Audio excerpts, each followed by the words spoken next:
I've been in contact with her where I made recordings, I've written letters and all that happened.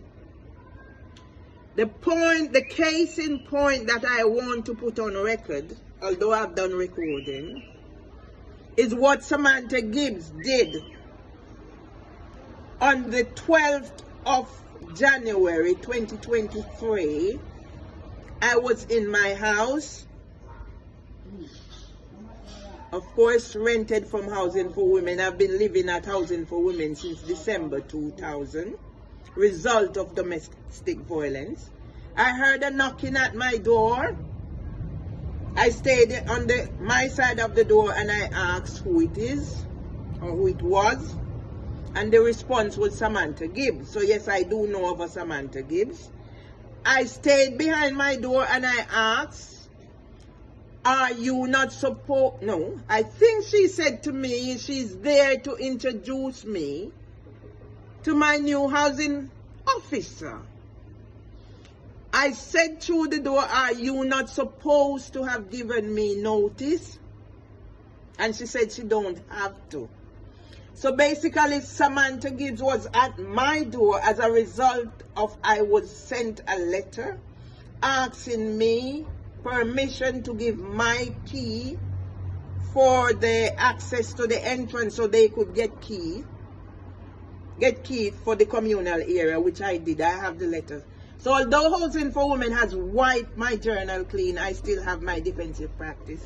So Samantha Gibbs actually used that key that I handed over. I have the letter.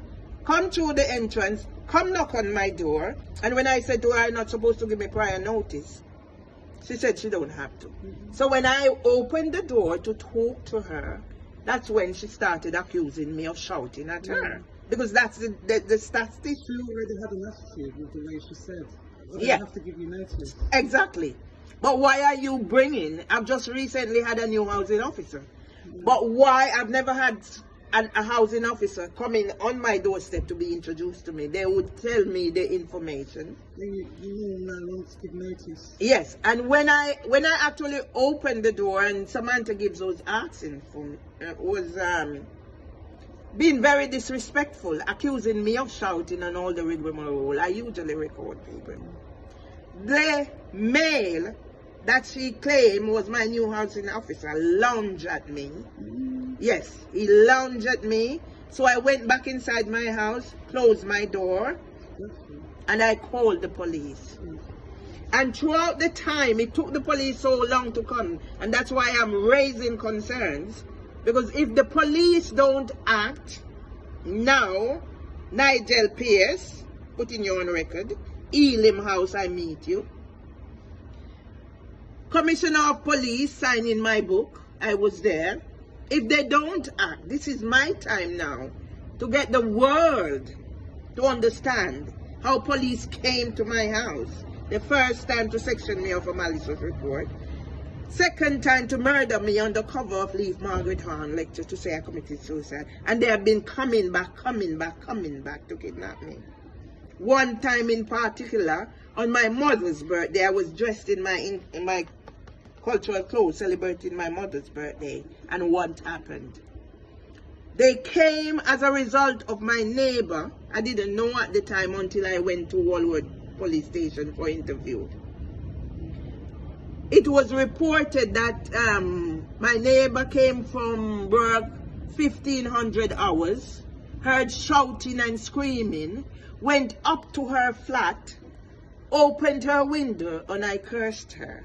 And I'm asking the question, you come in from work, you hear shouting and screaming, you are aware I have a 100-year-old husband there and all that's been happening, and you went up to your window, you went up to your place, opened your window, and I curse you. Where was I? Where was I when you heard the screaming and shouting? Why did you go up to your house to open your window for me to curse you? Those things have not been addressed. The police said they are investigating and it can take how many months to investigate. But the day that we had to go for the interview, because I don't leave my husband alone, we got separated and I had to call for help from outside. And the police came. demanding to search my bedroom. So what is this all about? To where now on the 6th of July, police came to my house demanding to do welfare check. But because I didn't have anything to hide, I at least thought it was my husband. It turned out it was not my husband, my stepson. It was Southwark Social Services and Housing for Women who had done that from some whatever Trina Filbert had done. When I meet Trina Filbert, she came for a meeting. Southwark, the lady from Miss Simmet, offered to mediate. Trina Filbert was only in the job a month and they lied. So I want to know now how long Samantha Gibbs has been working for Housing for Women, based on the fact that I got rescued by Housing for Women 2000 as a result of domestic violence. How long is that one? I don't want them to go.